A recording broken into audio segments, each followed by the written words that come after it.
శ్రీ మహావిష్ణువు అర్ధాంగి, సంపదలకు అధిదేవత, లక్ష్మీదేవి, శుక్రవారం అంకితం చేయబడింది. అందుకనే లక్ష్మీదేవి అనుగ్రహం కోసం శుక్రవారం రోజున చేసే పనుల విషయంలో నియమ నిబంధనలు పెట్టారు.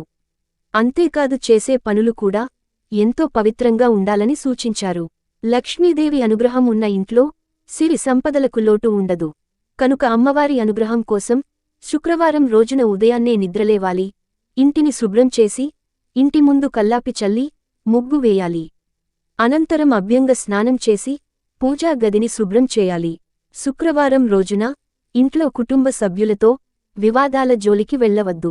గొడవలకు దూరంగా ఉండాలి. అందరితోనూ మంచితనంగా మెలగాలి. ప్రతి ఒక్కరినీ గౌరవించాలి. శుక్రవారం రోజున జుట్టుని కట్ చేసుకోవద్దు. గోర్లు కట్ చేయడం వంటి పనులకు దూరంగా ఉండాలి. శుక్రవారం రోజున ఇంట్లోని డబ్బులు, ఉప్పును అప్పుగా లేదా దానంగా కూడా ఇవ్వొద్దు. జీవనంలో అనేక సమస్యలు వస్తాయి. వంట గదిలో ఉప్పు, బెల్లం వంటి పదార్థాలకు లోటు లేకుండా చూసుకోవాలి. అంతేకాదు వీటిని శుక్రవారం రోజున వీటిని ఇంటికి తీసుకుని రావాలి. ఇలా చేస్తే ఇంట్లో ఎన్నడూ డబ్బులకు లోటు ఉండదు.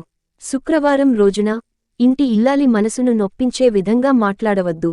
కంట కన్నీరు పెట్టకుండా జాగ్రత్తగా చూసుకోవాలి. అంతేకాదు ఇంటి కోడలిని ఊరుకి గాని లేదా మరొక చోటకు పంపకూడదు.